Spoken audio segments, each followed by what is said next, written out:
Bom, pessoal, eu vou conversar um pouquinho com vocês sobre os recursos do CESP para a prova do TRF da primeira região, os recursos que serão lançados aí. O seu período de abertura vai ser no dia 2 de janeiro, né, fechando no dia 3 de janeiro. Eu quero explicar algumas questões que são muito importantes sobre recursos, porque a gente recebe muitos pedidos, mas muitos pedidos, e a gente poderia ver uma eficiência um pouco melhor da parte de quem vai recorrer. Então eu vou explicar como elabora, vou explicar se alguém que quiser fazer com a gente, como que a gente trabalha, o que que a gente considera, qual é o nosso volume de pedidos, né, que a gente pode aceitar, a gente consegue, vamos dizer, dar conta de elaborar nesse período todo, tá?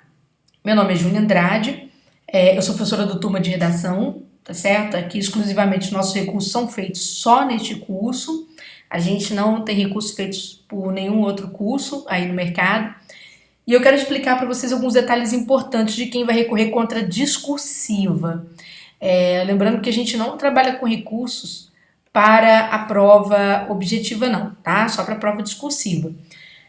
Muito cuidado com o período em que você vai recorrer contra a discursiva do CESP. Por quê? Porque a maioria das bancas finaliza o prazo de recursal às 23h59, mas o CESP não, às 18 horas. Então eles vão abrir a vista de provas para vocês de manhã, na manhã do dia 2 de janeiro, e vão fechar no dia seguinte às 18 horas. Então tome muito cuidado com isso, tá? Lembrando que, como é que são os recursos do CESP? Ora, gente, os recursos eles precisam ser claros, então não adianta eu paguei um profissional para fazer para mim porque ele escreve melhor. Às vezes a gente vê textos que são assim, que tem muito rebuscamento vocabular. Eles não querem saber disso, porque o volume é muito grande para os examinadores da banca de consolidação analisarem esses recursos, é um volume muito grande de textos. Então o cara precisa ser claro e precisa ser objetivo, tá? No pedido dele. Então, eles não aceitam recurso que não seja claro nem objetivo. Tem que ir direto aos pedidos, dizer o que é e falar onde está o erro da correção, tá certo? O recurso precisa ser consistente, eu vou explicar o que é isso aqui daqui a pouquinho para vocês, tá bom? E o recurso inconsistente, ou seja, o recurso que não tem, vamos dizer, defesa, o chamado recurso indefensável, ou emitido fora do tempo, né, ou seja, intempestivo, ele vai ser indeferido, então ele nem vai ser considerado, tá bom? O que eles chamam de consistência, para você entender? É o seguinte, consistência não é você encher o papel de meios de fundamentação não, tá certo? Muita gente acha que é isso. E não tem nada a ver. A consistência, ela tem a ver com a forma como você comprova o fato de o examinador ter errado a mão na sua correção. Porque você interpõe recurso para isso, para contestar uma correção que você achou, você considerou injusta. Então você tem que mostrar por que essa correção foi injusta. Com base em quê? Qual é a consistência para você afirmar isso? Bom, existem dois meios de você comprovar consistência no CESP. Um é se baseando no padrão de respostas, tá? No padrão de resposta. Você vai achar isso aqui no site da banca. Toda vez que o CESP tem prova discursiva, ele emite um padrão de resposta nos dias posteriores à prova que você realizou. Inclusive ele dá um prazinho para a pessoa contestar este padrão. Existe um prazo para fazer isso. Quase nenhum aluno faz isso. Ainda não caiu no gosto de vocês não. Mas muitas pessoas costumam consultar o padrão de resposta, o padrão preliminar, e pedir alteração desse padrão, até porque a pessoa fez redação no domingo, né, anterior ao padrão, e às vezes a pessoa olha o padrão, poxa, mas está faltando argumento aqui, então a pessoa vai lá e contesta o padrão. Se você não contestou o padrão, chegou na fase de você examinar a sua discursiva mesmo e recorrer da nota que foi atribuída a ela, então o seu primeiro elemento de consistência é provar que o que você colocou na sua discursiva bate com o padrão de resposta. Este é o primeiro passo, tá? Mas não é tão somente isso não, porque padrão de resposta não é uma coisa definitiva. O padrão do CESP é sempre um conceito, eles melhoraram muito o padrão de resposta deles. Antes era uma coisa definitiva, a gente só podia fazer o recurso se baseando no padrão de resposta. Hoje, o padrão é um caminho, ele é um conceito, ele não é uma definição. Então, vocês vão ver que para alguns cargos, por exemplo, do Tribunal Regional Federal da Primeira Região, né, para quem eu dou essa explicação preliminarmente, para alguns cargos a banca deixou claro que aquele padrão é um caminho, mas que o aluno poderia ter outros exemplos, outras explicações afins, né, para que pudesse cumprir a resposta. Então, outro meio de consistência que a gente tem é comprovar que os assuntos que você apresentou na redação, apesar de não estarem no padrão, a gente tem que mostrar que o padrão deixou isso em aberto e mostrar que isso está presente em outras fontes, as chamadas fontes de fundamentação, tá? Que pode ser um artigo científico, pode ser um jornal, uma revista de grande circulação que tratou daquilo ali de forma monográfica. Quando a gente diz tratou de forma monográfica, é o seguinte, existem determinadas fontes de consultas que o CESP desconsidera de cara. Às vezes, no Brasil, por exemplo, algumas revistas adotaram uma postura mais de pós-verdade do que uma postura de fatos, né, de análise de fatos. São revistas mais de opinião do que de fatos. Por exemplo, as revistas semanais mais famosas acabaram se tornando veículos de opinião. Então, se não tiver fato ali dentro, mesmo tendo veiculado numa revista determinado assunto, que foi cobrado na sua prova, naturalmente eles não vão considerar, tá bom? Essas fontes de fundamentação, elas podem dizer respeito, gente, tanto ao conteúdo, tá? Mas podem dizer respeito também à estrutura do texto em si, tá bom? Por quê? Ora, hoje o CESP exige que você monte um texto coeso e coerente. Tá lá, escrito de forma taxativa, inclusive essa exigência é repetida no próprio padrão de resposta. Em muitos padrões já vem isso aí claramente, ou no caput do padrão, ou senão no final, na conclusão do padrão. Então, às vezes o texto tem conteúdo, o texto está coeso, ele tem argumentos que são coerentes, então a gente vai lá e demonstra coerência, né? Quem está recorrendo vai lá e demonstra a coerência que há naquela resposta do candidato, certo? Então, quer dizer, a gente também pode colocar bibliografia que é pertinente a essa questão de estrutura textual. E a gente demonstra que o texto teve progressão em determinadas passagens, que não justificaria a queda na nota, não haveria motivos para tal, tá? Então, essas justificativas que a gente faz não são justificativas aleatórias, são justificativas derivadas do próprio processo de avaliação do CESP. Sim, porque se você, candidato ou candidata, vai impetrar recurso, você tem que conhecer bem o processo avaliativo. Porque se você não conhecer o processo avaliativo, você vai ficar fazendo recurso com suas palavras tão somente. Tipo, um recurso para você dizer que seu texto está bem produzido. Não é bem por aí. O recurso é feito contra a avaliação. Então você tem que provar que a avaliação errou nos seus próprios critérios. Daí você tem que fazer esse trabalho um pouco mais delicado nesse sentido, tá? Bom, gente, o recurso cujo teor desrespeite à banca será preliminarmente indeferido. A gente não recorre, gente, porque a gente quer só passar no concurso. Não adianta. Existe aquela situação que você considera que você perdeu. É a situação da aceitação. Muita gente não tem isso. E às vezes tem pessoas que são altamente mal educadas, assim, são muito, muito mal educadas. Então a banca indefere o recurso de cara, dependendo da rispidez das palavras, alguma coisa nesse sentido, tá? E os recursos, gente, eles só podem ser postados na área do aluno, lá dentro do site do CESP. O CESP vai abrir uma área para cada item contra o qual você recorre. E aí você tem que, por exemplo, se você recorrer do item 2.1, ele tem uma área própria para você fazer isso. Se você recorrer do item 2.2, tem uma área própria para você fazer isso. Fica na área do aluno, tá? É só você que tem acesso a essa área. É verdade, o candidato novamente impugnar em tese o padrão de resposta. Isso aqui, muita gente perde recurso porque não observa isso aqui. Por exemplo, o padrão de resposta está pronto. Você não impugnou esse padrão de resposta lá no momento em que foi aberto o prazo recursal para você fazer isso. Então você resolveu fazer a impugnação do padrão, ou seja, questionar o padrão na hora de você questionar a sua nota. Aí você vai errar o objeto da sua impugnação. Por quê? O seu objeto a ser impugnado, vamos dizer assim, seria algum critério que foi desconsiderado ou foi considerado em excesso pelo examinador na hora de examinar a sua redação. Então já não está mais na hora de você questionar o padrão. Então, se você fizer um recurso falando o padrão de resposta trata tão somente desse aspecto o que discordo, porque o assunto também abrange X coisa. Então, tomar cuidado.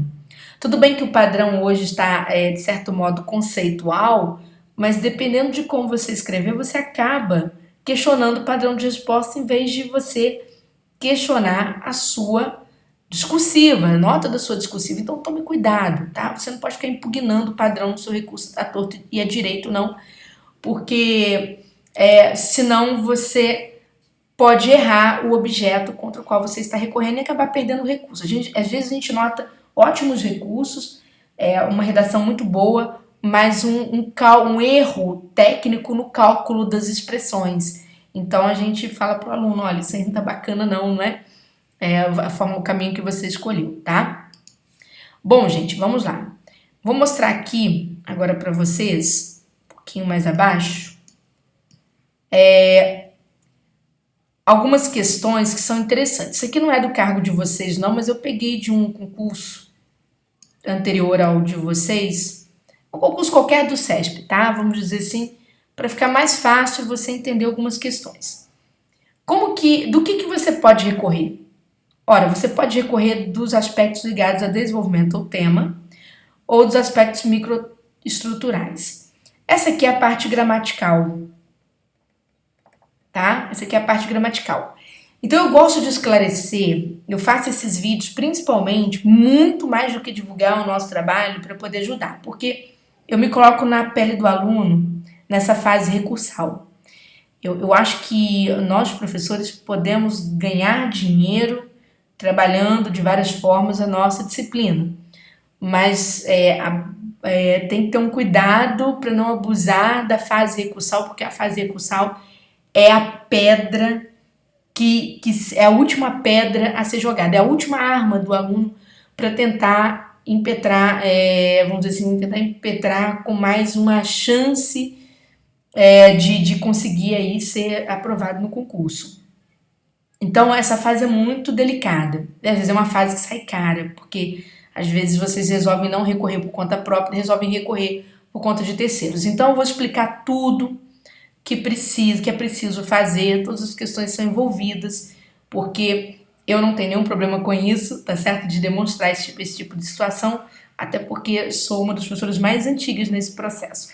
Então veja só, você pode recorrer da parte gramatical? Pode. Essa recorrência é feita numa área em separado da outra área. Tome cuidado para você não ficar pagando recurso gramatical, pagando de forma cara, a menos que você tenha dinheiro e queira pagar. Vou dizer por você por quê. Os erros gramaticais do SESP, gente, eles variam de 0,03 a 1 ponto por erro. Isso aqui varia de prova para prova, tá? Depende do valor da prova, depende da quantidade de linhas que você escreveu, não é? Quanto mais linhas você escreveu, menor valor tem o ganho gramatical, né? A perda, o erro gramatical. Isso pode te ajudar e te prejudicar. Por exemplo, na avaliação preliminar, se você cometeu 2 erros de língua portuguesa e você escreveu 30 linhas e a redação previu o máximo de 30 linhas, então você só perdeu isso aqui, tá? Por esses 2 erros. Em compensação, se você quiser recorrer também, você só tem chance de subir isso daqui, por esses 2 erros, ok? O cara que escreve menos linhas, naturalmente ele perde mais pontos gramaticais. Mas na fase recursal, se o examinador errou na correção do texto dele, né, ele pode naturalmente ganhar 1 ponto a mais nessa brincadeira toda, tá?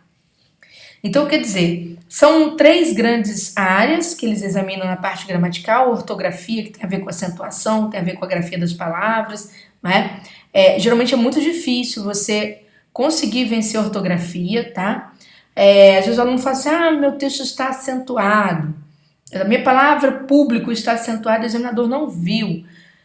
Gente, acontece que às vezes seu acento ficou tão pequenininho que ele não viu e não vai te conceder o recurso. Isso é muito importante, tá? Não adianta porque ele viu que você pontuou e não acentuou. Você foi lá com a caneta, né? Na hora que você for escrever público, você fez uma coisa assim, ó, tá bom? Isso aqui não é acento. Então, não compre a ideia de alguém que vai fazer recurso para você contra isso aqui, tá? Isso aqui não é válido, você vai jogar, vai rasgar dinheiro. Se você quiser recorrer, faça você o recurso com suas próprias mãos, tá bom? A parte de morfossintaxe, o que está envolvido aqui? Porque tem várias coisas, uso de pronomes de forma incorreta, erros de concordância verbal, erros de regência, a crase às vezes é vista como ortografia, às vezes como morfossintaxe, enfim, erros de uso do gerúndio, por exemplo, o CESP adora punir o gerúndio, tá? Vale a pena você recorrer, porque nem todo uso de gerúndio é incorreto, a maioria dos examinadores tropeça nisso, então vale a pena você ficar atento. É um erro, por exemplo, sempre quando aparece, a gente acata esse tipo de pedido. Propriedade vocabular, né? Raramente se tem erro nisso aqui, mas quando você tem erro em propriedade vocabular, não adianta você recorrer, porque às vezes alguma gíria que você usou, que você não podia usar, alguma expressão coloquial, ou seja, expressão popular que você não podia usar na sua redação. Então tome muito cuidado. Aprenda você a fazer a autoanálise do seu texto antes de você correr para qualquer examinador ou qualquer professor que possa fazer aí essa análise. Você mesmo tem que fazer uma autocrítica, se vale a pena, se você merece alteração dessa nota ou não, tá? Isso é interessante que você faça isso. Bom, outra questão, né? Os recursos também, gente, eles podem ser impetrados contra o desenvolvimento do tema. Aqui o examinador não vai olhar só conteúdo, já aviso de cara, tá? Todos os padrões de resposta têm essa expressão aqui, ó, coesão e coerência, tá bom? Então tome cuidado, porque às vezes o aluno recorre a um professor que não é professor de língua portuguesa. Ah, caiu um tema sobre direito do trabalho, ok. Né? Aí o mercado está cheio de pessoas que fazem recursos, então tome muito cuidado, porque recursos de coesão e a parte de coesão e coerência, ela precisa ser defendida também. Falo para vocês, por exemplo, um relato de um aluno do Tribunal de Contas de Pernambuco, foi um concurso recente. O aluno virou e falou assim, poxa, quando eu comparei meu texto com o cara que ficou em primeiro lugar, professora, o meu texto, né, esse relato foi feito por e-mail, o meu texto, ele tem muito mais conteúdo, né, eu fiquei lá para trás, eu fiquei em 16º, eu não aceitei essa situação. Aí quando a gente olha para o texto do aluno, esse aluno que reclamou, ele mesmo chegou à seguinte conclusão, ele falou, o texto do outro é um texto assim, mais bonitinho, né, ou seja, um texto mais bem acabado, o meu é um texto mais seco. Eu falei, pois é que acontecia que no passado o CESP não exigia coesão e coerência, bastava você responder por conteúdo, igual uma máquina. Hoje não, você tem que defender as duas partes, tá bom? Então, se não tem condições de defesa desses elementos aqui, já era. Eu vou citar uma situação para vocês. Teve um dos temas desse mesmo concurso, para um dos cargos, não lembro qual foi, falando sobre as transformações, acho que era o tópico 1, transformações da automação e das tecnologias da inovação, as transformações disso daí. Então, cada aluno cita mais ou menos em média 3 transformações. Então, você cita, por exemplo, uma transformação positiva, tipo, você quis dizer que aumentou a produtividade na indústria, você citou outra transformação positiva, você diz que reduziu custos, e de repente você cita uma transformação negativa, você diz que aumentou o desemprego. O que o CESP faz? Se ele pediu transformações e não qualificou essas transformações como sendo boas ou ruins, ele te dá, se por exemplo o item vale 9 pontos, ele te dá 3 aqui, aquele anula. Porque ele considera que essa daqui não combinou com as demais. Então ele considera uma incoerência. Então eu estou mostrando isso aqui para você poder aprender a julgar a sua própria prova. Então, por exemplo, às vezes o professor recorrente vem e diz para você assim, não, é válido sim, você colocou uma transformação válida, mas porque entrou este quesito aqui, não é mais válido. Então não adianta, se você me pedir, eu vou falar para você, olha, não dá para recorrer disso aqui não, você vai ter que se contentar com os seus 6 pontos. Ah, mas ele não especificou. Sim, mas quando ele diz coerência, ele está pedindo combinação. Então, gente, não é que coerência seja só isso, mas isso é um dos fatores que o CESP usa bastante para não ceder a recursos ou para realmente calcular a nota de vocês dentro de uma proporção. O SESP é muito matemático para aplicar a proporcionalidade de suas notas. Tranquilo? Então, cuidado com isso. Aqui, olha só, é isso aqui, transformações sociais causadas pelo desenvolvimento de ferramentas digitais. Eu tô falando lá isso aqui, ó. Então, quer dizer, quem citou 3 transformações positivas, eu consegui defender. Quem citou 3 transformações negativas, eu consegui defender, porque foi coerente, o caminho escolhido foi um só. Quem misturou, infelizmente, não consigo defender. Eu vou falar, não tem como defender isso aqui não, tá bom? Então, isso aí são ideias que eu estou mostrando a vocês, né? Se eu fosse palestrar sobre tudo sobre recursos, eu ficaria aqui umas 5 horas palestrando, tá bom? Além disso, que recurso, gente, envolve tudo sobre texto, tá? E aí você tem que adequar para sua banca aquilo que é necessário. Outra questão interessante, né? Quando você vai recorrer aqui da parte de desenvolvimento do tema, muitos alunos arrumam um chororô danado para a gente recorrer desta parte aqui. Então eu vou contar uma história muito séria. Às vezes a gente pega, por exemplo, 10 recursos para fazer. Desses 10 recursos, alguns argumentos são parecidos, porque às vezes os alunos, ou um examinador adotou um caminho diferente de outro, então a gente consegue notar. A gente que recebe muitos textos, naturalmente o aluno sozinho não, mas a gente que é professor e recebe um volume muito grande de textos para poder analisar, na nossa análise preliminar, a gente consegue notar, por exemplo, que um examinador caminhou em posição contrária de outros. Porque tem o sorteio, tem a distribuição das provas e tal. E aí, nem todo mundo pensa igual. Então, é danadinho para acontecer alguma desproporcionalidade na avaliação. E aí, a gente monta, às vezes, recursos para o mesmo assunto. E o que explica por que um aluno consegue 5 pontos no recurso, igual esse exemplo do TCE de Pernambuco foi assim, né? Um aluno conseguiu 5 pontos no seu recurso, o outro aluno com o argumento muito parecido não. Mas por que não? A gente tem várias hipóteses para isso. Uma das hipóteses é a seguinte: o aluno pede a gente, às vezes, determinadas... ele nos traz determinadas demandas que a gente diz, isso não funciona. É melhor não. Por exemplo, às vezes o aluno perdeu ponto em apresentação. A apresentação, suponhamos que vale 2 pontos. Então ele perdeu pontos aqui. Por conta da letra ou problema na margem, etc. Você não viu, de repente eu não vi nenhum problema na letra, nenhum problema na margem, nenhum problema na indicação de parágrafos. Deveria caber o recurso, não deveria? Deveria. Porém o SESP não tem mais, não tem, a menos que quando seja liberada a vista nossa prova, eles possam abrir novamente, ele não tem mais o recurso contra este quesito, tá? Não tem. Então eu não posso pegar isso que está aqui e simplesmente inserir dentro do pedido de 2.1, porque eu vou macular esse pedido aqui. Então, aconteceu isso, teve aluno nosso que a gente não quis fazer, o aluno foi lá e mexeu no recurso.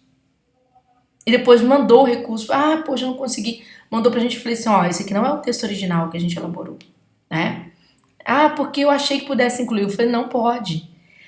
O objeto do item 2.1 é tão somente 2.1. O objeto do item 2.2 é tão somente 2.2. E 2.3 tão somente 2.3. Tá bom? Então a gente não recorre de tudo que a gente encontra. A banca não é boba, né? O examinador vai analisar o item 2.1, ele está analisando o item 2.2, né? E está analisando o item 2.3. Então, se você simplesmente fizer um recurso com pedidos exagerados, sem reconhecer que você errou em algum momento, às vezes você perde tudo. Às vezes o aluno nos procura para fazer recurso, a gente fala assim, que só cai para o item 2.1 e item 2.2. Mas ele quer o item 2.3 de qualquer maneira. Eu falo, não vai dar. Né? Ele fala, mas eu quero. Eu falo, então pronto, então vamos fazer, vamos no risco. Né? A gente mais ou menos avisa, é muito arriscado. Não é preguiça recursal, não é preguiça de elaboração. É porque os recursos precisam ser justos, os pedidos precisam ser claros, concisos e pontuais, senão não funciona. Tá certo? Então, muito cuidado com isso, é muito perigoso. Então, a primeira coisa que você tem que prestar atenção é a isso, tá? Outra coisa, quando a gente diz, claro, né, vem aqui que eu vou te mostrar uma coisa, por isso que eu falo pra vocês que a gente não tem nenhum pudor em mostrar a coisa certa. Isso aqui é um material que todo aluno nosso recebe, né, quando contrata os nossos recursos. A gente manda, a turma de redação manda pro aluno algumas explicações preliminares e depois manda o recurso para ele. Então, eu vou te mostrar essas explicações preliminares, como que elas se dão, né? Como que elas ocorrem. É da seguinte forma, peraí, né? Só para poder descer aqui um pouquinho, vamos lá. Eita. É o seguinte, a gente explica para o aluno alguns problemas que atrapalham a composição, ou seja, alguns problemas da banca, algumas situações em relação à banca. Primeiro, né, a gente fala para o aluno, qualquer alteração que ele queira fazer no texto, ele tem que combinar com a gente, porque a gente entende, né, se determinadas alterações são feitas, podem ser prejudiciais ao texto original.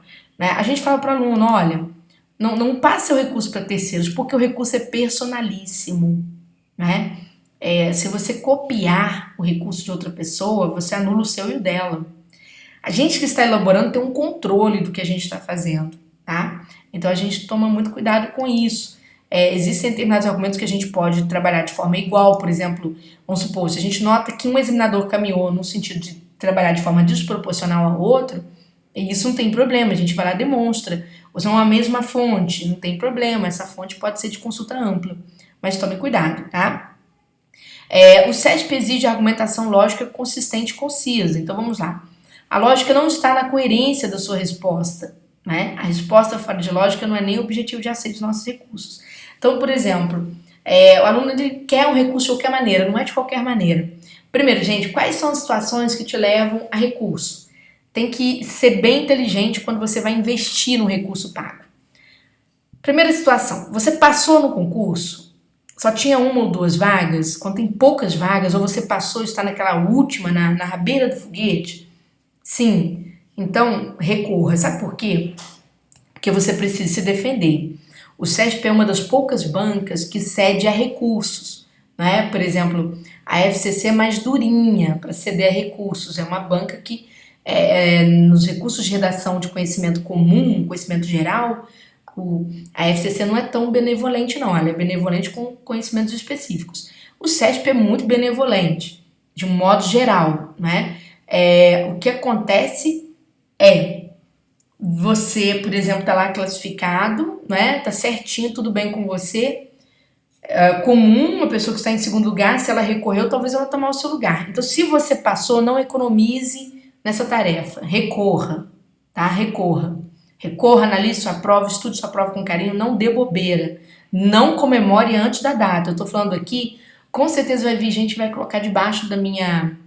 Vou colocar uma mensagem debaixo do meu vídeo falando, Júnior, isso aconteceu comigo. Porque várias vezes que eu falei sobre isso, as pessoas falaram, olha, é verdade, isso aconteceu comigo. Aí a pessoa vai lá e cita o concurso para que você que está fazendo o concurso tenha consciência disso. Outra, você está quase passando, falta muito pouquinho. Né? Falta um pontinho, pouquinho. Com um pouquinho de empurrão você chega lá, vale a pena você recorrer? Vale a pena você recorrer dessa situação. O que não vale a pena? Você olha para a sua redação, não tem conteúdo nenhum na sua redação que te motive, que te dê uma chance. Você está muito longe das vagas. Então, aí filho, você pode recorrer por você mesmo, mas não precisa nem dar trabalho pra gente, porque não vale a pena, é um recurso que primeiro, não vai passar na nossa análise preliminar. Segundo, você tem que somar os pontos. Porque tem gente que vê um errinho, uma chance pequenininha na gramática e não calcula. Né? Aí, por exemplo, o cara fala assim, olha, eu preciso de um ponto. Não estou vendo nada em conteúdo, mas em gramática tem 4 erros. Né? E, de repente, eu não vou conseguir mais que um ponto pelos seus 4 erros. Certo? Então, você tem que calcular se isso daqui vai valer a pena de fato para você levar para a banca recursal. Porque tem gente que recorre e ganha um ponto e um ponto não fez verão na vida dela, tá? Então procure sempre fazer um histórico do seu processo no concurso público. Observe o concurso anterior, quantas convocações houve nas convocações passadas. Veja se vale a pena, né, você fazer esse investimento, tá bom? Então, gente, tome cuidado com isso. A consistência, né, conforme eu disse, ela está na base da estratégia argumentativa. O SESP valoriza o que em primeiro lugar, quando ele quer um recurso consistente? Respostas que se baseiam no padrão oficial. E em segundo, respostas que não estão no padrão, mas que são sustentadas por boa literatura afim, tá, daquele assunto. Né? E a concisão? Isso aqui é muito importante. que é concisão, gente? Concisão é economia vocabular. Na fase recursal, quem vai analisar a sua prova não é aquele primeiro examinador que corrigiu, é a banca de consolidação. Então, essa banca é uma banca muito menor que a primeira, mas o número de recursos hoje tem crescido muito para cima dos examinadores. Então, eles têm valorizado recursos que sejam econômicos, não aqueles recursos imensos que passam. O cara fez 3 páginas de recurso, rapaz, você não vai conseguir, não, tá? Então, tem que ser uma coisa bem dosada e por isso que nessa hora os professores de língua portuguesa são muito importantes nesse processo, né? Não adianta, não é como um recurso do direito. Então, às vezes as pessoas falam, porque eu sou professor de direito na área tal. Tem professores do direito que escrevem muito bem, tá? Não vou tirar o brilho, não. Tem professores que escrevem muito bem.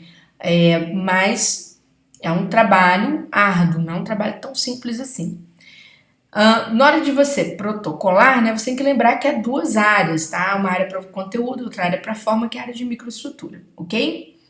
Bom, gente, vou mostrar aqui para vocês, né, um recurso. Mas antes de mostrar aqui um recurso pronto, eu vou te mostrar alguns detalhes. Quando eu falei para vocês sobre os recursos, é o seguinte. Vocês vão ter 2 dias. Tem o dia da vista e tem o dia do recurso.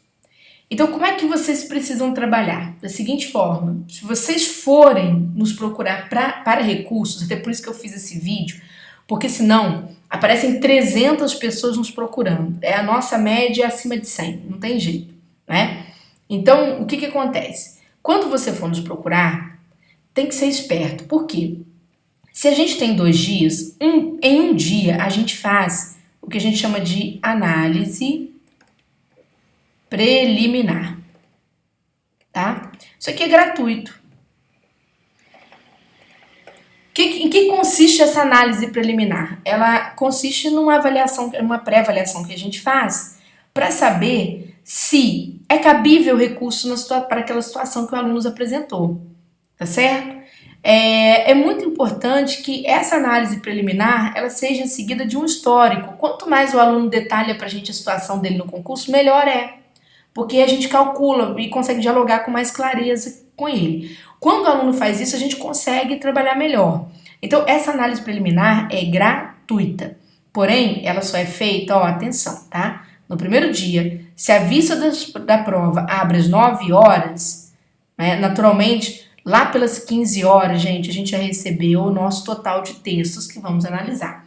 Para o CESP, na fase preliminar, a gente aceita 100 textos, tá? 100 textos na fase preliminar. Por quê? Porque o CESP dá um espaço de tempo pra gente muito apertadinho. Então a gente faz a análise gratuita dos 100 primeiros textos que chegam.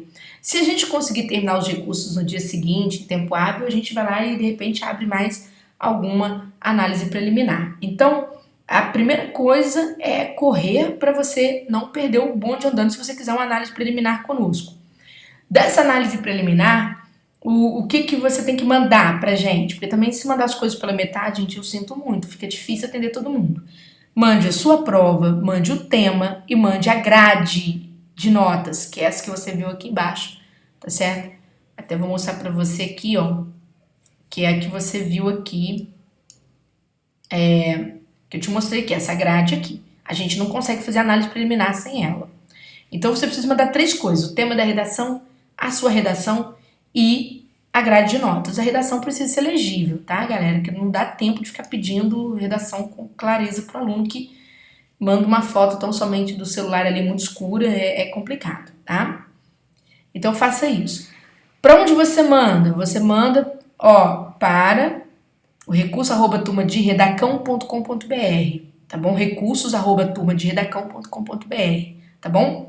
E se você quiser, anote o zap da Malu, que trabalha no nosso atendimento. Ela fica praticamente de plantão nesse dia para te atender aí o tempo todo, tá?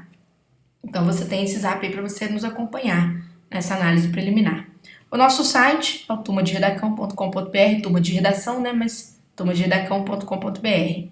A gente tem também o e-mail do atendimento também, tá? Mas para recurso a gente prefere aqui recurso@turmaderedacão.com.br e o zap da Malu que é pra gente manter aí um contato estreito com você se precisar de alguma coisa. Bom, feito isso aqui, você mandou para análise preliminar, aí começa uma conversa nossa com você. Então, quanto mais o aluno detalha a situação dele, melhor para nós. Então, por exemplo, a gente gosta de analisar isso aqui, ó, a gente dá preferência para situações desse tipo aqui, ó. O candidato disse para mim, tá? Isso aqui é uma situação real, tá bom? Ó, eu estava em segundo lugar nas objetivas, porém com essa nota discursiva, minha posição atual é a sexta colocação, né? Estando 1,2 pontos do terceiro colocado.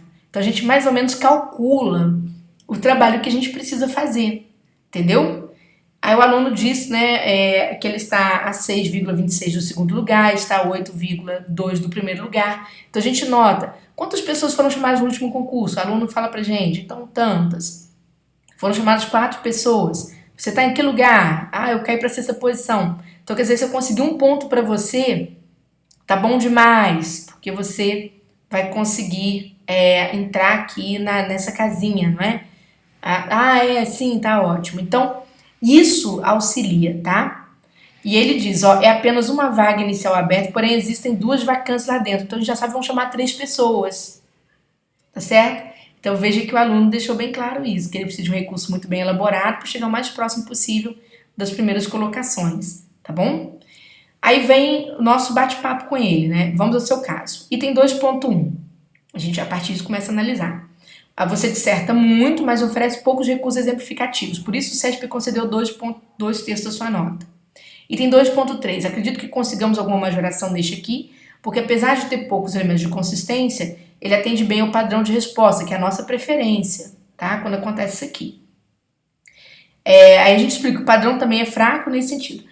Então, aqui poderíamos pedir a totalidade dos pontos, porque a gente vê uma falha no padrão, não é que a gente está contestando o padrão, mas que a gente vai conseguir mexer. Gramática, não vai dar para recorrer, porque não tem possibilidade de acolhimento, tá? Aí o candidato vem e insiste, ó. No item 2.2 eu tratei em um parágrafo dos benefícios, em outros dos problemas. Perdi 5 pontos, achei bastante. Aí a gente vem e explica por que a gente não aponta o item 2.2 para o candidato, ó. Então, você tratou de parte de um tópico no espaço de outro, quer dizer, o aluno deveria ter respondido dentro de um espaço, ele respondeu em outro. Que problema temos aí? Na hora de impetrar recurso, você precisa impetrar por item, não é?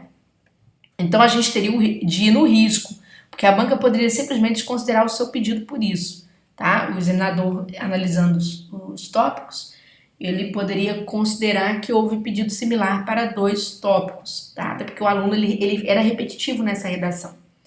Bom, isso aqui foi um diálogo com o aluno que conseguiu, de fato, 5 pontos, tá? Da redação dele. Como é que, para fechar, como é que a gente trata um recurso, né? Vamos dizer assim. Então, vou mostrar para vocês, não tem problema mostrar aqui, como eu disse para vocês, gente, recurso é personalíssimo. Então não adianta vocês simplesmente copiarem sem vocês entenderem o que está acontecendo com vocês, né? No item 2.1, por exemplo, a gente foi lá, aponta o cargo, item 2.1. Né? Pode ser escrito em primeira pessoa? Gente, vamos contra as fake news da internet, contra as mentiras da internet. Pode ser escrito em primeira pessoa, não pode colocar o seu nome e nem outro elemento identificador, tá? Não tem problema nenhum. Então, isso aqui foi um recurso campeão, ó. Venho respeitosamente requerer da banca recursal revisão das respostas da resposta dada ao item que trata de transformações sociais tal. Então, você vem com respeito, requer da banca, cita o item que você está, contra o qual você está recorrendo e diz quantos pontos você acha que merece, tá certo? A partir daí, você segue mostrando que tem pertinência aquilo que você pediu, tá certo? Com base no padrão de resposta, com base em outro elemento de fundamentação. Tranquilo? Então, recurso é basicamente isso. Mas como eu disse, né, o que importa para o seu recurso ter sucesso é você primeiro se conhecer enquanto redator, aceitar os momentos que você perde ou que você não perde, tá certo? Para que você possa montar o seu recurso bem, tá? Pessoal, no turma de redação, a gente já vai montar a venda para esses recursos, tá certo? A gente já vai montar a venda para os recursos, né? No caso dessa palestra minha aqui, para o TRF da primeira. Né? Essa venda vai ser feita por cargos, naturalmente, tá? São 5 cargos, né? Nós vamos fazer a venda por cargos. Quantas vendas nós temos disponíveis para cada situação? Preliminarmente, 5. Preliminarmente são 5 para cada situação. Por quê? Porque nem todas as... vamos supor que você comprou com antecedência, né, antes de sair a data do recurso. E, naturalmente, quando a gente observou o seu texto, não teve recurso. Então, a gente cancela a venda e devolve o dinheiro, tá? Isso a gente já faz automaticamente. Cancela, viu, não deu, entra em contato com você primeiro, né? E devolve esse dinheiro. Então, a gente faz essa devolução. Se você, vamos supor, chegou no dia do recurso, quando eu falo de venda preliminar, né, são para aquelas pessoas, tem gente que já sabe que vai precisar de algum recurso. Então, chegou no dia do recurso, por exemplo, no dia 2, tá? Dia 2 de janeiro, não adianta você comprar correndo, porque se não tiver como recorrer, né? A partir do dia 2, a gente só possibilita compras personalizadas. Então, antes do dia 2 você pode comprar e eu vou devolver. Chegou no dia 2, você me mandou, eu vi que não tem, vou te devolver. No dia 2, não adianta comprar porque você não conseguiu análise preliminar. Eu vou comprar porque eles vão ser obrigados a fazer. Não. Se não tiver recurso, nós vamos te devolver. Porque a nós, gente, não interessa o recurso que não tem a chance de sucesso. Até porque para a banca reconhecer já é complicado. Por isso que a gente não cobra análise preliminar. Tem gente que cobra por aí, eu acho isso um absurdo. Mas enfim, cada um com seu cada um. Né? Porque o parecer preliminar é só você que diz que pode caber ou não, né? Mas a cabeça da gente é uma, a cabeça do examinador costuma ser outra, né? Isso aí não é segredo para ninguém. Até porque o que acontece normalmente, né? Às vezes a gente vê uma coisa com muita justiça, mas alguma coisa acontece e o examinador não acolhe. Às vezes as situações que a gente está esperando poucos pontos, o examinador acolhe além, isso acontece no CESP, né? De acolher além do necessário. Então, gente, no dia 2 do 1, não adianta forçar a compra. A partir do dia 2 do 1, são só compras autorizadas pela nossa pré-avaliação, tá bom? Somente as autorizadas. Se tiver comprado 100, eu vou olhar rapidamente, vou lá, se não tiver, eu vou cancelar a sua venda, tá? Então, não adianta você correr para comprar. Isso aconteceu com uma aluna, ela correu, comprou, no último dia a gente viu que não tinha recurso, falou com ela, olha, não tem recurso aqui não, vou devolver para você. Aí pintou o desespero, ela falou, poxa, mas eu corri e comprei, a gente avisou que não pode, tá bom? Então, avisamos que não pode. A partir do dia 2, somente vendas autorizadas. Dia 2, dia 3, somente vendas autorizadas. O que é venda autorizada?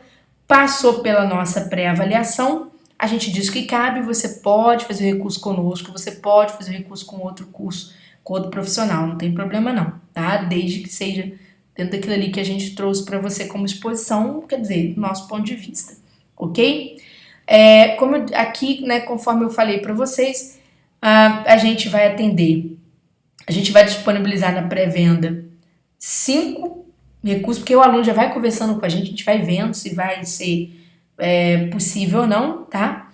E, naturalmente, assim que a gente finalizar, né, o que a gente for eliminando daqui, a gente vai abrindo para os demais candidatos. Certo? Ser paulatino, não se tem para todo mundo. Gente, infelizmente, se alguém perder a pré-avaliação, né, por isso que eu fiz esse vídeo, porque chegam, como eu disse para vocês, acima de 100 pedidos, a gente não dá conta e a gente fica com pena porque a gente não dá conta, porque a gente, por enquanto, é o único grupo de professores que faz análise preliminar, né, aqui no Turma somos em 2 professores principais, 3 professoras na fase de coleta de provas, né, para fundamentar os recursos. Então a gente procura ser bastante cauteloso. Então eu fiz esse vídeo somente para ajudar quem não consegue nem análise preliminar, né, para que você possa de repente você mesmo montar o seu recurso, tá bom? Então um grande beijo para vocês, sucesso, espero que vocês não precisem, né, se precisarem, sejam bem rápidos, tá bom? Beijão!